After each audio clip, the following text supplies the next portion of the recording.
Erev Tov, and it's wonderful to be together with everyone this lovely rainy Monday night. Why are we mentioning the weather? It's not something that we usually mention, but bearing in mind that it's been very dry from the beginning of this Jewish New Year, to the extent that people already started to go into add prayers in order to have rain. So when we see this rain coming down, together with the on and off that we had recently, before Shabbos, after Shabbos, it's a sign of a blessing, or as we say, it's a siman bracha. Siman bracha, not only materially, that the wheat will grow in the fields and all the rest of the produce, but also spiritually. Spiritually, the Torah is known to be compared to water, and obviously, when it rains, this is the water coming down from heaven in order to go and to give us the boost and the encouragement to go higher and higher in our spiritual planes. And we're here with the weekly story before the weekly Dvar Malchus class. The story is literally a marvelous. I have to say, it's a marvelous story. I heard it this past Shabbos. This past Shabbos, we were celebrating the Yutes and Chof Kislev, the Rosh Hashanah Lishnas Chassidus, the Rosh Hashanah to the Hasidic calendar, and I had the schus of being by the Sheva Brachos of my nephew Avram Mordechai Goran in Netanya. Now, little did I know that Leil Shabbos, instead of davening with the family, so my son and I were walking towards the place where the hotel synagogue shul, and we see on the way one of the Chabad houses of Netanya. You see a Chabad house, so it's literally like Yaakov Avinu. He goes past the Beis Hamikdash and he's not going to daven there. He came all the way back from Haran back to Beis Kel in order to daven at the Beis Hamikdash. So instead of walking there and back, so we lechatchila riber, we went into the Chabad house. We made it for the last Baruch Hu. It was already late, but all of a sudden it was announced that the instruction of the Rebbe when Yutes Kislev falls on Friday night to Farbring is going to be done here and now. The Rebbe gives the instruction that the first Farbringen should be Friday night after davening before Kiddush in shul. Friday night after davening before Kiddush. Great. And there's a beautiful spread. Even though I didn't make Kiddush, it was not possible. I didn't daven yet. But there was about like 100 people, and this Chabad house is a Chabad house for French speakers. French speakers, I would say 70% of the people there don't understand Hebrew clearly, but they all stayed to hear the Farbrengen. The Farbrengen was the father of the Shliach there in the Chabad house. His name is Rabbi Yisrael Glitzenstein. Anyone hears the name Glitzenstein, it definitely it's familiar. It makes an impression. He is the one that the Rebbe gave the instruction to translate the Sefer HaToldos. This is the grandfather, mind you, the grandfather, Rabbi Chanoch Glitzenstein. The Sefer HaToldos. This is the history of all the Rebbeim, all the Hasidic Rebbeim of Chabad, together with the Baal Shem Tov and the Maggid of Mezrich. His son, Rabbi Yisrael, our connection goes far way back. Actually, he had a hand in initiating my connection with the Tomchei Tmimim Yeshiva. It was a long story. We'll leave that story for another time, because but it's an incredible Rebbe story. But here he spoke a few stories of his own, from his own firsthand experience. and this is what we'll be sharing tonight. The first, the first point that he made was actually also a story. Rabbi, going from the partisan Rav Zusha Vilimovsky. Rav Zusha Vilimovsky was a short but heavy-set person. He was known as the partisan because he literally joined the partisans in Europe, fighting against the Germans in Europe, uh, and he was known to be the Rebbe's right-hand man in Eretz Yisrael. People were very cautious to say anything and everything in his presence because they knew he writes dochs, he writes summaries every day to the Rebbe of everything he encountered, everything he saw, everything he heard. He was like a undercover agent for the Rebbe here in Israel. So he not only he wrote things to the Rebbe, but he carried out many missions on the Rebbe's instruction, and he was able to get into doors that people were not able to go into open. So once he calls over Rabbi Yisrael Glitzenstein when he was a younger bacher, and he asked him, "Tell me, do you know what to do if you come across a nut that is impossible to crack?" Yisrael was quiet, and Rav Zusha goes on. He says, "I'll tell you how to crack the most obstinate and hard to crack nut, and make the person literally melt like butter." Wow. And he continued. He literally grabs Rabbi Yisrael by the hand, pulls him over, gives him a bear hug, and then he says, "This is what you do. You grab the person by the hand, you give him a bear hug, and then you kiss him on both cheeks, right and left. And then after that, you're ready. He's in your hands. And you tell him that you love him like your brother, which is true. And because every single Jew is truly your brother, our brother. And so Yisrael heard it, and he was still a bacher. He didn't know what he was going to do with it, but the time came when he needed to use it. This is going back. This is going back in the times of, excuse me, in the war of Shlom HaGalil, the first Lebanon war. We're talking about the third Lebanon war now, I guess, but we didn't call it the Lebanon war, whatever. Um, the war against Hezbollah. So he says like this. He says that he was driving together with a few more Bachrim, and he had a driver next to him, and they had to go to a army base. They had to go to an army base in the West Bank, and in order to go to this army base, you had to pass a settlement. I believe the name of the settlement is Chefziba. Anyway, they're driving, and they are driving through this settlement, Chefziba, and then they see a tractor that's towing a wagon, and on the wagon there's a whole wagon load of children, whole wagon load of children. So Yisrael quickly tells the driver, this is Hanukkah, by the way, if I didn't mention it. Yisrael tells the driver to stop, and they get out of the car, and they call the driver to stop, and they come to the children, and they start giving out jelly donuts to the children, and they were saying psukim with the children, and the children were very happy, very, very happy.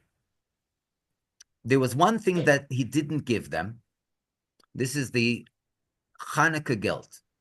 The Rebbe every year sends Chanukah gelt in order to give out to the soldiers in Eretz Yisrael. But since the instruction was and is to give it out to the soldiers, So he gave them jelly donuts. He gave them menorahs to light with candles to take home to the parents, but he didn't give them the Hanukkah gelt. It's like two small, 2 coins of 10 agorot, closed in plastic, with a picture of the Rebbe, smiling picture of the Rebbe. It was then still black and white. Maybe today they've changed it to color. And they got back into the car and then continued to drive. When they came to the army base, they had the on the car, they had loudspeakers, and they had music really bursting out, very, very loud music. This is bringing the message of the holiday. Everyone's happy, everyone's joyous. All of a sudden, comes to the front gate of the entrance to the army base, the commander, and he starts waving and in other words, he's giving a sign to cut the music because there's Arabs in the vicinity, and they're not supposed to know that there's an army base here, and even if they do know, they're not supposed to know what's going on. And Rav Yisrael, the driver asked him, "What should I do?" So he said, "Mach, mach nicht wissendig." In Yiddish, "Mach nicht wissendig." Make yourself as ignore it. Make yourself as though you didn't hear anything, you didn't see anything. Just keep on driving with the music playing loud. And they come to the gate, and the commander is still waving to stop, to cut the music. And he looks at the driver. He says, "Okay, now stop, and now you'll see something that you never saw before." And Yisrael is like positive that everything that Rav Zusha Vilmosky told him is going to work, no doubt in his mind. Gets out of the car. He walks straight up with steady strides to the commander. And when he saw the commander's ranks, he knew that he's a high-ranking commander. He probably is the commander of the entire base over there. And without mentioning or without saying a word, he grabs the commander's hand, pulls him over, puts his other hand around his shoulders, gives him a really big bear hug, and then he doesn't forget. He gives him a kiss on the right, on the left, and then he says, "I love you. I love you like my brother." Okay, the commander slowly slips out, and he looks at him, and that's it. It worked. The commander doesn't have anything to say. He says, "Oh, we're so happy that you arrived to the base, and the soldiers were waiting for you." And like it went from one extreme to the other. Like, from the person that wanted to cut the music to the person that said that they've been waiting for them to arrive. Anyway, that was the first story. Now, with this particular commander, and it's really strange, if you want to hear all the details, they were giving out the jelly donuts and they're giving out the Hanukkah gelt. Now, when Rabbi Yisrael wants to give the commander, he saw the commander that didn't take Hanukkah gelt, so he said, "Here, this is for you. Why don't you take?" He says, "I'm not going to take." He says, "Why not?" He says, "Because I know your strategy." "You know our strategy?" He says, "Yeah, what's the strategy?" He says, "If I take something that comes from the Rebbe, so it's holy. And the moment that I take it and I put it in my jurisdiction, so there's going to be holiness by me. When there's going to be holiness by me, it's going to have an effect. It's going to have an influence on me. And that's going to start making me religious. That's going to start making me observant. And I don't want to be observant. So I'm not taking." Yisrael looks and he listens and he says, "Okay, it's interesting. So here, take a jelly donut." He says, "A jelly donut? That's even more dangerous." He says, "Why?" He says, "Because a jelly donut is fried in oil. And I know that it says in the Kabbalah that oil is wisdom." This guy was not a fool. He knew one or two things. "And this is the wisdom of your holiness. So if I'm going to take the jelly donut, let alone eat it, it's going to penetrate. It's going to be going and becoming part of me, part of my blood, part of my part of flesh and blood. So then certainly it's going to have an influence and an impact on me. So I don't want it. I don't want this, and so therefore I'm not going to eat. Uh, Yisrael Gutzen, Rabbi Yisrael, that was the end of the story with that commander. But it wasn't the end of the story at all. He goes out and he goes back home and he writes. He was used to writing a doch, also a report to the Rebbe, and he would send it by fax then, and that was the way that things were sent. And he wrote the different things that happened. He also wrote about the fact that they encountered the tractor pulling the children in the wagon. And so the Rebbe received the report. He called up Rabbi Binyamin Klein, who he had also a personal connection with, and Rabbi Klein gave it the report to the Rebbe. Within a few minutes, the Rebbe wrote out to Rabbi Klein, ask him if the children received Hanukkah geld. He wrote that the children received jelly donuts. The Rebbe asked him if the children received Hanukkah geld as well. The moment that he was notified that the Rebbe is asking if he receives Hanukkah geld, so he totally didn't understand, because the Rebbe gives an instruction: the Hanukkah geld is for the soldiers. All of a sudden now the Rebbe is asking if the children receives Hanukkah geld. He immediately he put one and one together. One equals two.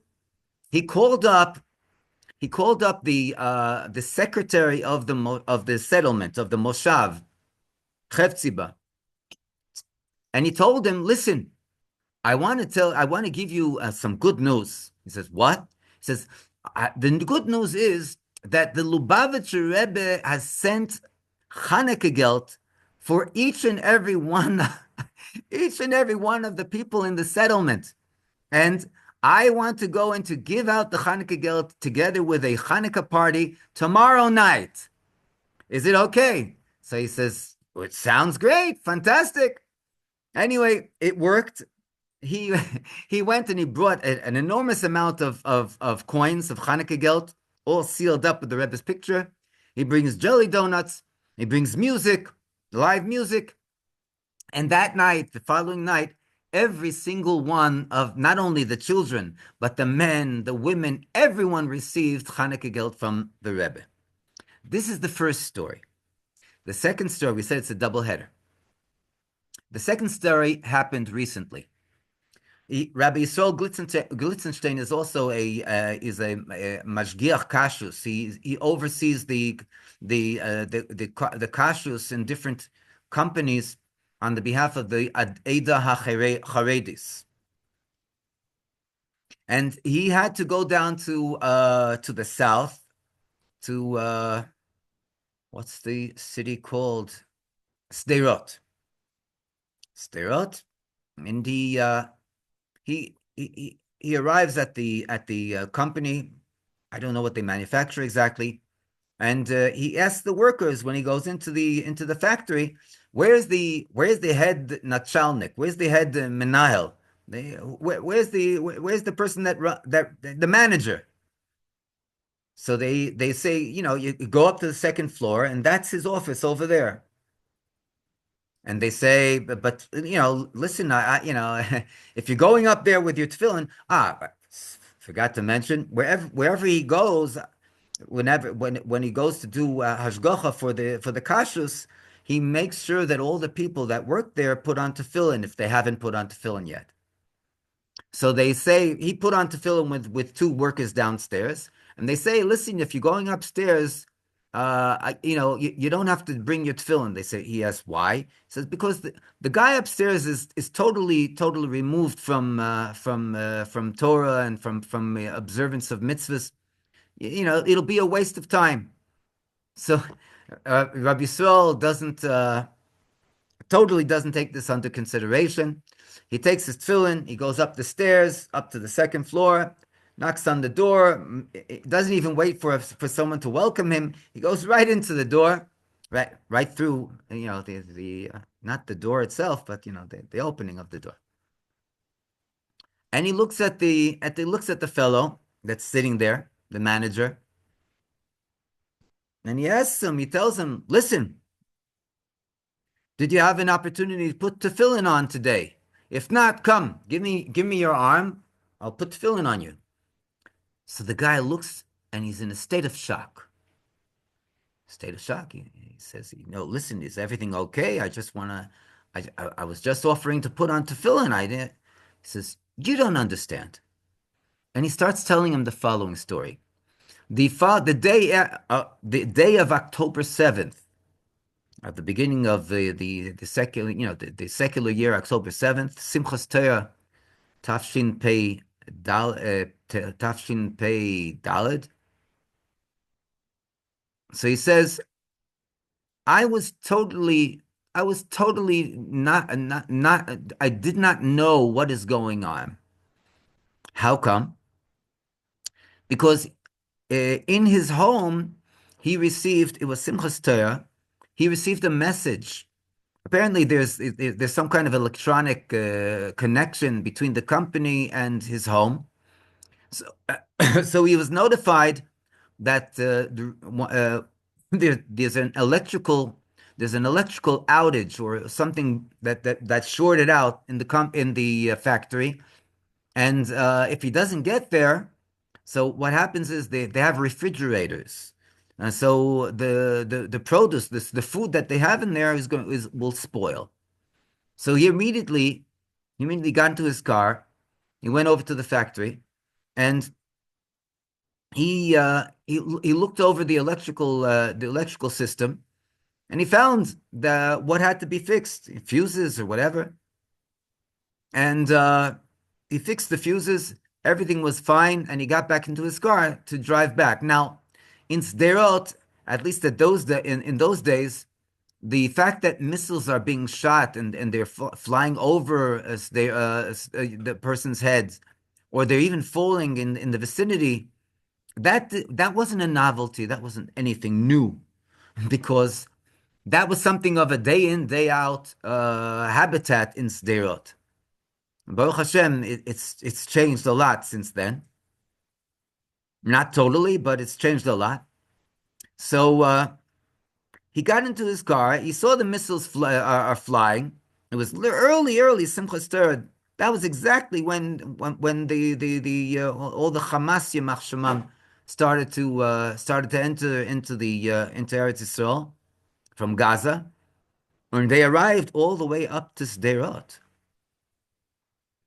And they were rampaging, and they were shooting, they were killing, they were butchering, and so on, and all the other terrible things that they did. He said that as he's driving, so he sees different cars, and he sees people on tractorons, the dune buggies, and instead of waving to him, they're shooting at him.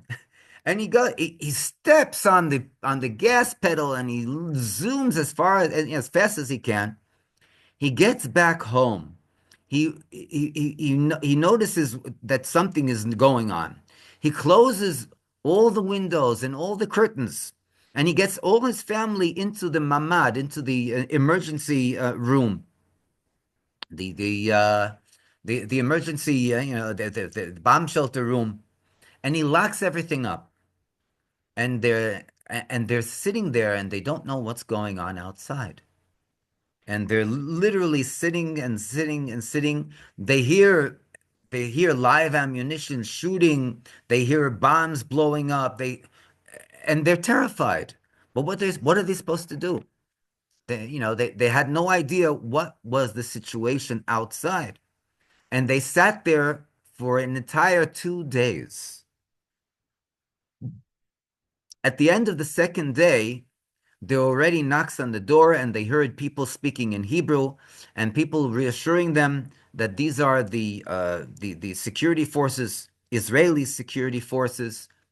And after a long time that they were doubtful, because after such a thing, people don't know what to believe. But they finally somehow they were convinced that it's safe. They opened up the doors, and his wife and children, they come out, and he says that literally they live in a very new area, beautiful new area that was built up of villas, beautiful cottages. He said that from all the maybe 150 cottages that there are in this neighborhood, each and every one of them was hit, and each and every one of them, either there were no survivors, or maybe people that were injured, that were taken away to the hospital. The only family from the entire neighborhood that persevered there in Sderot while all this mayhem is going on is him and his wife and children.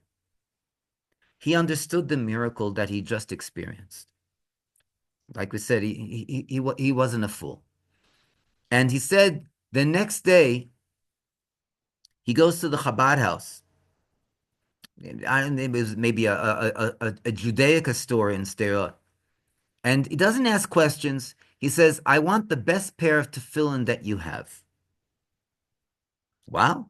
Okay. Yeah, he pays for the tefillin, didn't even ask, prices, whatever it was, he gave it to them. He said that after he experienced this miracle with his family, he decided that he's going to buy a pair of tefillin and he's going to put them on.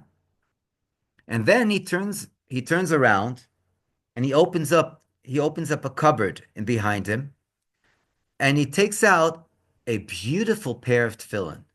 And with tears in his eyes, he tells Rav Yisrael, this pair of tefillin has been waiting almost a year for you to teach me how to put the tefillin on. Because till now, he couldn't find anyone that would teach him, or he was busy, he overlooked it, but he didn't have the opportunity to go into approach someone, to get someone to teach him to put on the tefillin.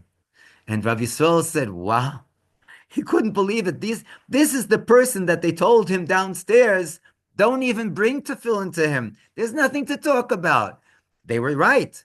He didn't have to bring tefillin to him. He already had the most beautiful pair of tefillin that you can buy. And that day, he arrived in the morning. That day, Rav Yisrael put tefillin on this person in the morning, and then he came again in the afternoon to give him practice, obviously without a blessing. But he put on the tefillin again, and this time he was a little bit more learned, so he was able to do it halfway by himself.